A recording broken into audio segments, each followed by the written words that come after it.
How are you doing today? I hope you're feeling pretty proud. You should feel pretty good about where you are right now. We're not done. We're getting closer. But man, look what you've accomplished. Your profile's looking good. You know your unique selling proposition. You've identified your ideal client. So today we're going to look closer at the journey that your ideal client takes, especially when they go on the web, to get their questions answered, because that's going to give you all the information and the fuel, everything you need to be able to create powerful content that is going to, like a magnet, it's going to attract them. It's going to bring them in. That's what we're doing today. Buckle up. It's going to be a good one. Let's go.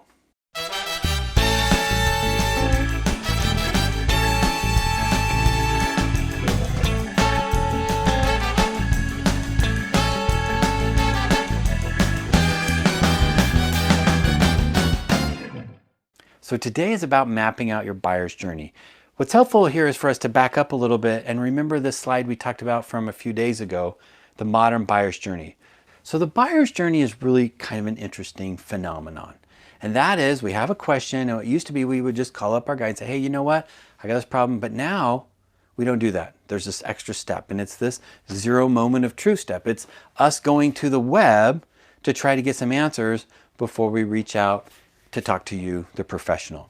Now, is this probably wise? Probably not, but we live in this day where we always text and email instead of picking up the phone. Like, it's just kind of what's happening. It's a path of least resistance. We think, you know what? I don't want to have to acknowledge I don't know something, or I don't want to actually take the effort to go and talk to someone. So we're just going to go to the web. We'll go to the web, we'll do a little searching, we'll kind of figure some stuff out, and then that will lead us down this path. Well, guess what? Often this now leads us not only with some answers to our questions, but we actually make a full-on decision on what we're going to do before we even meet with a person. It seems crazy when you think about it, but we do this all the time. We're making decisions based on just a fraction of the information that we used to. So our job is to really help the buyer have a positive moment of truth in this space. So we got to figure out what is this information that you're going to share. And the other thing is, we need to do it in such a way, if you remember from a couple days ago, you are actually aligned as a guide for them. So they're not just getting this information in isolation. They're not just getting answers to questions. They're actually seeing a path that you're laying out for them, and they're able to lean on you as a trusted guide. Now, I will say this icon I used here of the guide is actually probably a pretty important icon or metaphor. And that is that you're not the hero. They're the hero. They're the one having the journey.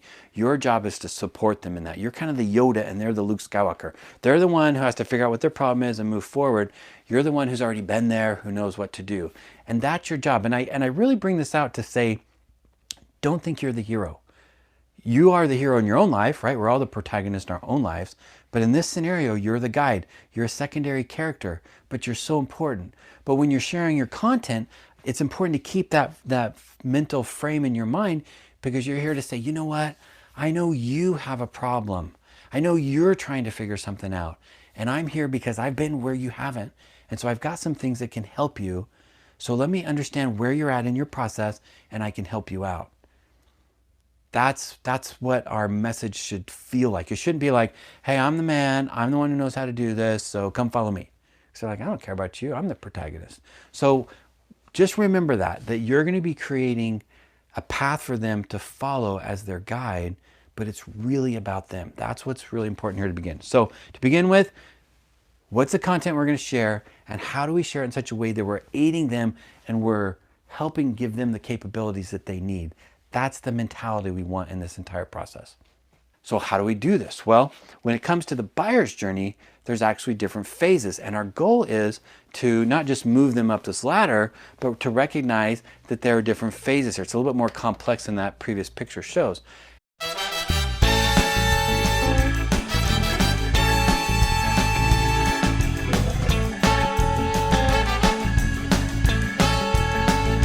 Now, when you think about the buyer's journey, here they are. They're on their quest. They're going to figure out, I don't know something and I need something, right? I realized I need cyber liability. I don't know what it is. I don't know how to get it. I need to get it. It's making me a little nervous and I want to get it. And now I got it. Like, that's the journey that they're going on. Or, hey, I just got an investment property and I've had a home, but I've never really had an investment property and I don't really know about renting that. And out and I don't know about the insurance I need for that. And so what are the steps? Like they go on this path. Everything is a path. And these paths follow a pattern. First off, there's awareness. Okay, that's what we got right here. I think I may have a problem, right? My buddy just had a data breach and his business is in trouble. And I'm thinking, man, I have overlooked this. I need cyber liability insurance, but I don't really know what that is. All I know is I'm at risk and I got to figure this out. Okay, we're aware. We're aware we have a problem. Something happens and we become aware. A few days ago, I told a story about my wife driving the truck, right? She was driving my brother's truck, or her brother's truck, my brother-in-law's truck. She was like, this is awesome. You should get this truck. Okay. For me, I'm not as aware as she is. She experienced it and she was totally aware and she was ready to go to the web to get the details and buy. But for me, I still have to be convinced, right? I need more stimulus. I need to be able to say, you know what, I really need this. And so if I'm in this awareness stage, I might say, well, I think I need a new truck. I'm not really sure if I need a new truck. Can I have an experience on the web that's going to help me? So like, oh man, yep, I really do need this, right? I need this insurance. I need this homeowner's policy. I need this truck, whatever the thing is that you need. So awareness is all about coming to own the reality that I do have a problem or I do have a need. And then when we graduate this phase and we go to the next phase, we're really talking about, okay, what's the option? What am I going to pick? So now consideration is saying I have this problem and I got to figure out what my options are so I can figure out how to solve it. Now, one thing to know is that in each of these steps, they're going to have a different set of questions. The questions I'm asking on the web during the awareness phase are different than the questions I'm asking in the consideration phase. And likewise, once I've looked at some options, like, okay, looks like this guy, and this guy, they all look pretty good. I think I got to figure out between them which one I'm going to choose. And that's where we get into the decision phase. And once again, I'm asking different questions. So how, at one point it's like, what do I need? And what are my options? Now it's like, okay, what's the process of getting this? Who's going to be the easiest to work with? Or who do I like to work with? Like, we ask these different questions. And then finally, we make the sale, right? We meet with them. There's technically probably a stage you could put between decision and retention, and you would call that maybe process, right? I've chose you, so now we're meeting, we're having discussions, I'm giving you information, and that's the process of actually purchasing. I don't really focus on that one here because you don't use social media very much for that part. Mostly social media is for these other parts before, and then during that process, you're just phone calls and emails and visiting in their office. So we don't need social media as much. But then after you purchase it, right, we want to keep this new client around for a while. We like retention, we like loyalty, we like referrals. So once again, when they have questions down the road, we want to make sure that we've got content that we've shared that's going to meet their needs as an existing client, customer service kinds of stuff. So you've got these different phases of the buyer's journey. And what we need to realize is that we've got to create content that's going to help them move from one phase to the next through that process.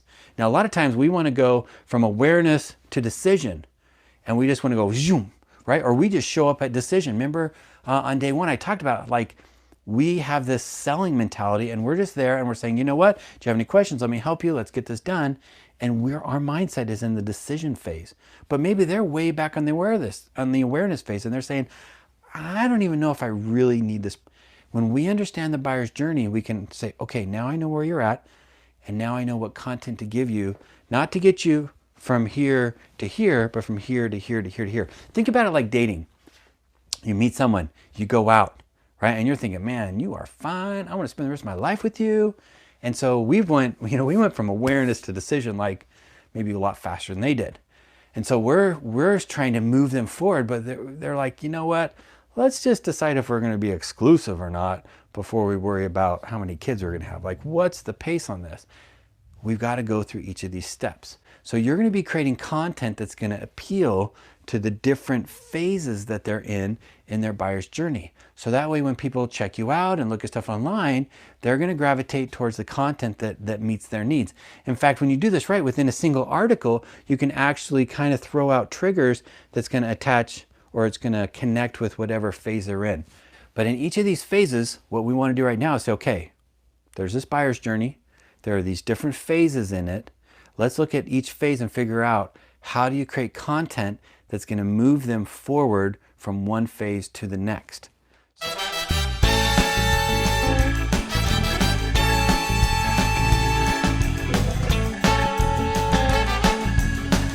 In each phase of the buyer's journey, we can look at really 4 elements that are important for us to understand when it comes to creating content that is going to move them through this phase. So first off, we need to know what are the questions that they're asking on the web, or even to themselves. Like, what do I need to know?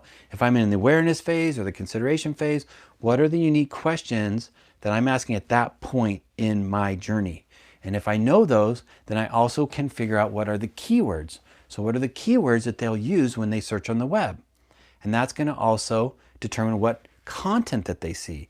And when they look at that content, then there's going to be some analysis, right? If I'm on my journey, if I'm the buyer, I got a question, I Google it, and I look at some content, and then I analyze it. And it's either going to drive me forward or it's going to convince me that I don't need to move forward, right? That's this final step. We make a decision. So what we want to do is we want to create content that will coordinate or correlate with the questions that they're asking. And then when they look at it, this part here is really important. When they review that content and they read it or watch it, they have an experience. And this is what we want. We want the experience to answer their questions on a mental level and also an emotional level. And furthermore, we want it to drive them down a path. Drive them down a path towards making the next step or the next decision. When we do this correctly and effectively, we can help move them from one phase to the next. Now, the problem is, let's go back right here. A lot of times, and I was kind of mentioning this a few days ago, we're actually sitting right here at the decision point and we're saying, hey, let me help you make a decision. And they're saying, you know what? I'm actually just still trying to clarify if I have a problem. And if all the content that we create when they read it or they watch it is speaking to them as if they're in this phase, but they're really in this phase or this phase, there's going to be a disconnect. So what you're going to find out is that some of the content you're going to create is really to help them through this phase. Some of us help them through this phase, some of us help them through this phase. And when you do it right, you can actually create articles that might address multiple phases within one article. But either way, we're being respectful that, you know what, they may not be ready to make this decision, right? You met the girl and you're thinking, hey, let's get married and spend the rest of life together. I want to have 3 kids, right? 2 girls and a boy. We're right here. And they're like, you know what? I just want to decide if you're really someone I want to be exclusive with. And so we want to make sure that the conversations we're having with them and the things that we're sharing with them on the web are actually moving them into the exclusivity. And then maybe, you know, let's move in together or whatever this thing is before we get down to the final decision. So it's important that we think about these things when it comes to creating our content. And I have created a tool to help you do this.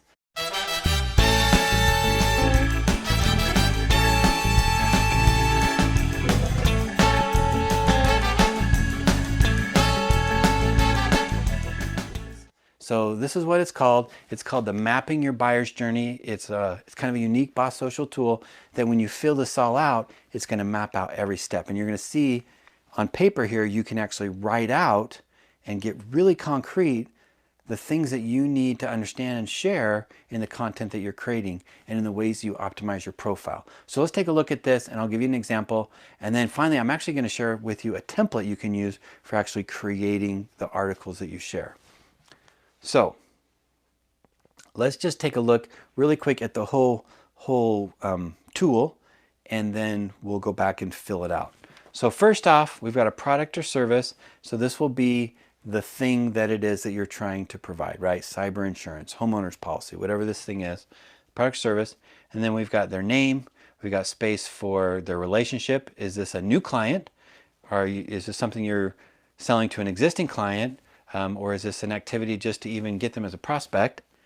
And then the next step we want to think about is what is the awareness? We want to be aware of what stage they're in. Are they in the awareness stage, the consideration stage, the decision or the retention? Then we map out what's their problem or their objective. And this is as they perceive it, right? Maybe you see it a little differently than they do, but you don't really matter at this point, right? Because they're the ones that are going to the web. If I am going to the web and I'm going to ask a question based on my limited knowledge, it's not going to include the keywords or the things that you know with the deeper knowledge. It's going to be based on my knowledge. So we need to really understand what are the questions that they ask at this stage. What did their brain need to understand? What did their heart need to understand? And then what did they actually do? We're going to map this out. Next, we look at the resources that you have. So if you're going to create content that's going to meet them on the web while they're trying to figure this stuff out, then the first question is, what are the resources? What do you have available to give them? What kind of, and this might be like information from the carriers or from your agency or industry data, things like that. And then we have your personal stories, you know, the case studies. What do I write here? Data, insights you can share to help resolve their concern. You might have some awesome stories. You know what? Whenever they ask a certain question, I always give them the story, right? This happens in your process. Whenever they're trying to figure this out and they're not sure, I give them this piece of data. We want to make sure that we've mapped this out. And then instead of waiting to meet them at the appointment, we're going to start dishing some of this stuff out sooner on the web. And then when you've done that, you can look at the keywords that come from this information here. So based on the resources you have and the stories you have, there's going to be some keywords, some keyword phrases. So we want to make sure we write those down so we know how to make sure we've optimized our content so it can be found. You could tell a wonderful story, answer awesome questions, but if they never see it, when they go searching, and if they look here and you got it over here and they never see it, they're not going to be able to get that help. And then what we've done is we've created just a number of optional or typical pieces of digital content that you can create. And so this is going to line us up so that way we know exactly where they're at. Now, the way this works is you're going to take this tool and you're going to print it out multiple times. So you might say, okay, for cyber insurance, I'm going to print it out 3 times. I'm going to print it out. I'm going to fill it out for the awareness phase. And then I'm going to fill it out for the consideration phase. And then I'm going to fill it out for the decision phase. And that's going to give you, it might give you different pieces of content. And when it's done, you've got all the information you need to write 3 pieces of content that's going to help them out in each of the stages. So let's look at an example here so you can kind of see more concretely what we're talking about. So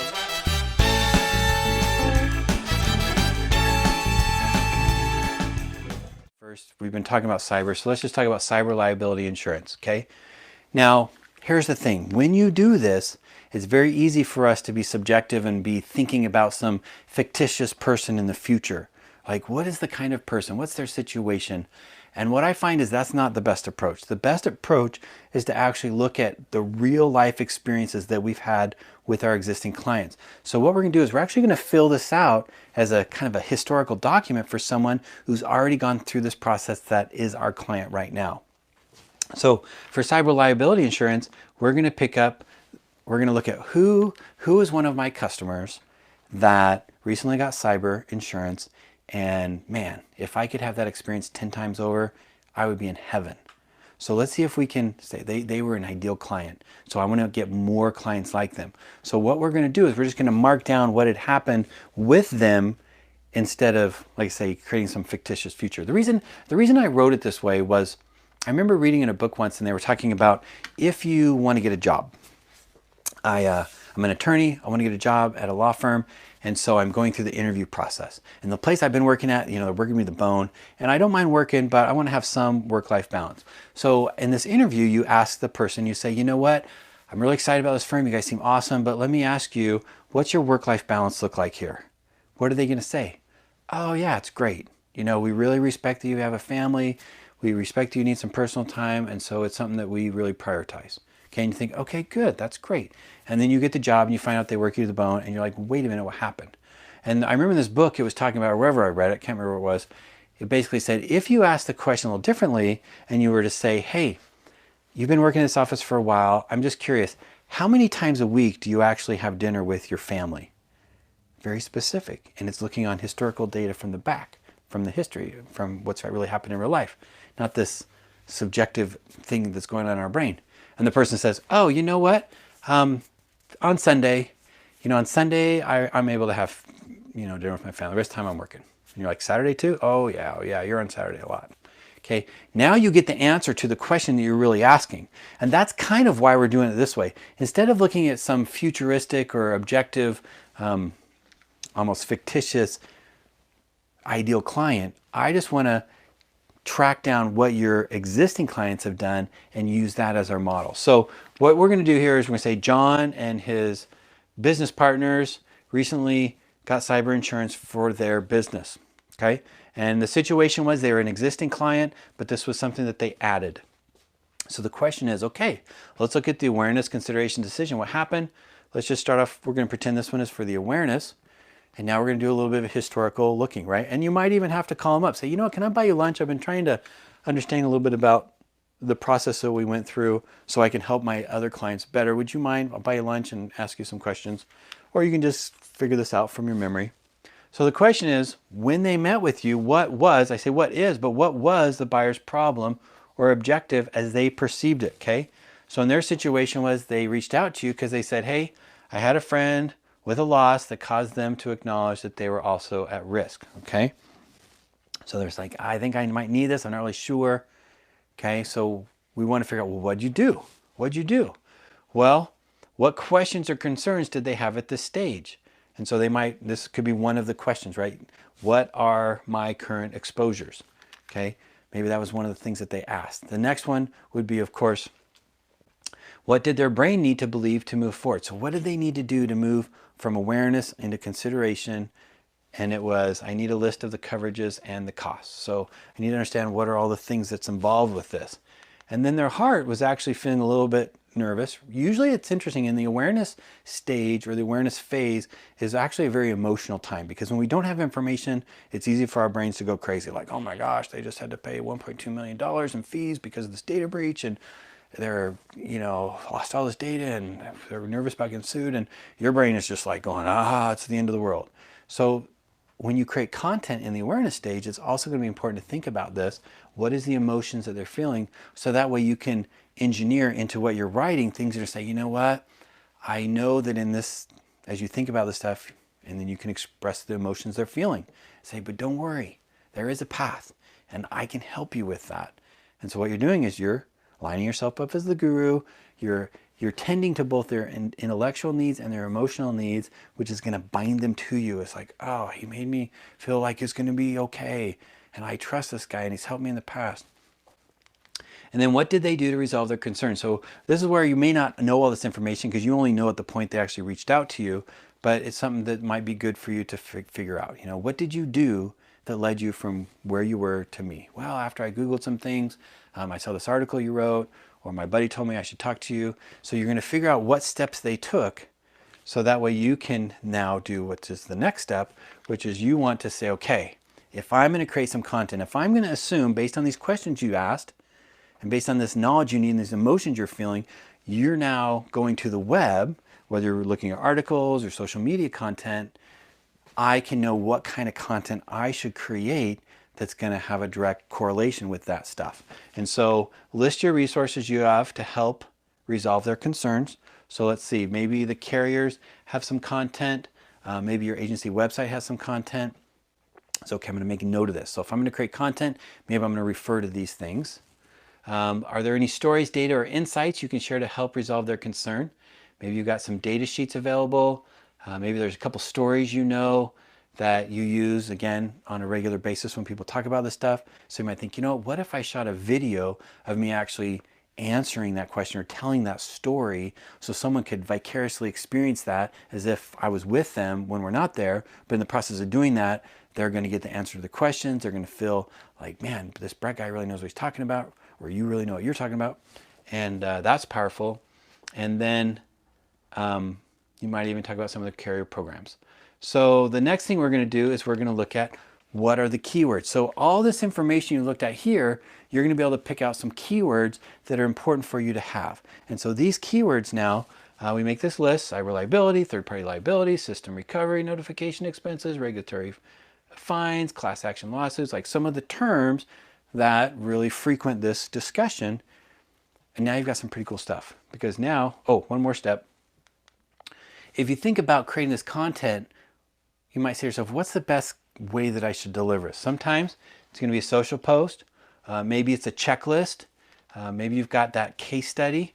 You're going to decide, okay, I think, you see what's happening here? You're actually making very concrete the things you need to think about so you can come up with some concrete content that you're going to create and share with them. Now, also in the process of doing this, we're talking about creating content to share, but it's also, we're going to do one more review. Just like we've done for the last couple of days, you're going to say, okay, now that I have this information in my brain and I'm thinking about this stuff, what how well is my profile actually aligned with this information too? And you might realize, you know what, in my about option or in my about section on my LinkedIn profile, it really wouldn't hurt for me to have a little section there that talks about cyber insurance and includes some of these keywords, right? And then maybe even directs them to a path. It might be that you've written this article on LinkedIn that answers this, right? Whatever the article is that you create at the end of this experience, you publish that on LinkedIn, and then you create a feature. We talked about this the other day. You can actually save that article as a feature. So when they look at your profile, featured right there. And so now, because you're trying to attract more of these kinds of clients, when they look at your profile, they're like, holy cow, that's the exact same thing I've been trying to figure out. They click it and it takes them to this article that they're going to see. So whether they're finding it through a search on Google, browsing your profile, or it might even be that you're having a conversation with them, right? You meet for a second, you got a second to talk, you're in a public place, you don't have time to really sit down with them. You can say, you know what, I've written an article that answers that question. Give me your email and I'll send you a link, or whatever that might be, to be able to get them, right? Text it to them or something, and then they can go check this stuff out.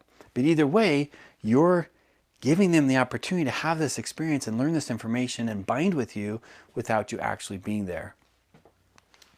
All right, so now that we've done all that, we've got to actually create the article. Now, I want to tell you guys, and I don't say this to be sneaky, but I may not have explained to all of you that, guess what? There's actually, there's another challenge. After this challenge, there's a second challenge. And the challenge is called Sweet, I Know Just What to Post. And it's a 10-day challenge to help you come up with a content strategy. So all the stuff that I'm sharing with you right now, we are really just glossing over this pretty quick. The main thing we want to do today is figure out how you can use this guy right here, so that way you can go through this process and really understand the needs and the journey of your buyer. But once you have that information, then we start getting ready to really create content. So I'm going to give you just one of the templates that I give in this second training, this part right here. I'm just going to give it to you right now. Okay, I thought about not and just saying, you know what, we're just going to focus on profile optimization, but it just didn't seem fair. It just seems like I just really want to give this to you, because with this template, you can actually create the content that meets the needs of your buyer's journey. And so you've got a big step in the right direction. There's so much I want to say, but let me just walk through this and then we'll see where we're at. So when we look at this template, what you're going to see here, and look close at this, you're going to see that it actually fits right with the conversation we've been having. So all you're going to do is, it's got each of these sections, and where it says your article, that's you writing in the pieces. So the title of your article is actually going to be the question they ask. So you're going to take the question from this tool and you're going to write it in there, and that becomes the title of your article. And then you're going to think about what was the information that their brain and their heart needed, and you're going to write that in there. And then you're going to write in the path that you provide for them, the next step they need to take. And then you're going to invite them to take whatever that next step is. And this becomes the bulk of your article. So your article says, hey, you've got a question, here's the answer. You're going to solve that on both the mental and the emotional level. And then you're going to talk about the larger path, and then here's the next step.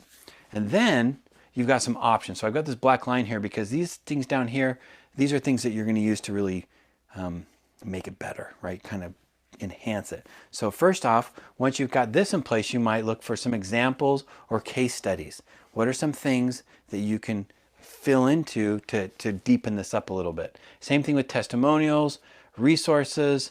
All of these things are things to really add a little girth to your story or to your article. And then the last two items are, we've got images. So a good article needs to have images. In the LinkedIn template, there's a cover image, and then you can add images as they go down it. So I would say the cover image, you're going to try to find a picture of something that resonates with their question, right? So it just, whatever the question is, the picture kind of goes with that. Okay, so we've got all these different things. The last one is, there's one more call to action. It's really nice to have a second call to action at the end. Here's the example in the insurance space. Right here, we might be talking about cyber insurance. So what's the next step in understanding their concerns about cyber insurance. But down here is the deeper question, which is about establishing your relationship as an insurance partner for them. And so the question down here might be something like, beyond helping you with your cyber insurance, I have this pretty cool process, and I actually have this cool way to figure out where you might have some exposed risks that you don't know about, and really just give you the comfort that you really have the coverage you need. And it's this process that you use to be able to really help them across the board. And so maybe that's what the call to action down here is, to say, would you like for me to give you a complimentary analysis of your risks, whatever that might be. See what I'm saying here? So now what we've got is this piece of content that's solving things on this low level, but it's also getting this higher level stuff. And then you write the article out. Now, a lot of this is like the bulleted list here, and then you have to kind of massage it into a full-on article. But there you go. This gives you what you need to look at the buyer's journey, analyze each of these phases, and then create content for it. So here's your homework. What I really like to ask you to do is to pick a product that you really want to sell. Think about your ideal client. Think about someone who you already have as a client that fits that ideal client persona. And then fill out this paperwork. Fill it out for the awareness phase, the consideration phase, the decision phase, maybe even the retention phase, and see what that looks like. And with that, I just haven't met an agent that's done that and hasn't then felt really comfortable and confident to say, okay, now I know exactly what I want to share. And when you use this template to actually put that information together, it just gives you the whole outline to create that content. And now you go publish it. And I would say the easiest place to do that is a LinkedIn article. Go into LinkedIn, and instead of creating the social post, click the little link that says LinkedIn article. Click that, and then it opens up that window. And from there, you can actually paste in or type in all this information, create and publish that article, and then you can share it as a social post. You can feature it on your profile. You now have this really nice, tidy little piece of your brain out there on the web for your prospects to see. And you're going to start building this relationship with them. They're going to build a relationship with you. It really is that experience where, I'll just end with this story. I am a big fan of Jimmy Fallon. I love his comedy. He's just a fantastic guy. And lately, because of COVID-19, I've been watching the Jimmy Fallon at Home show, where you're getting to see him play with his little girls and you're meeting his wife. And I was just thinking about the other day, like Jimmy Fallon, I'm actually only sad about a few things in life. And one of them I'm sad about is that I actually don't get to hang out with this guy in real time, because he's just such a fantastic, phenomenal guy.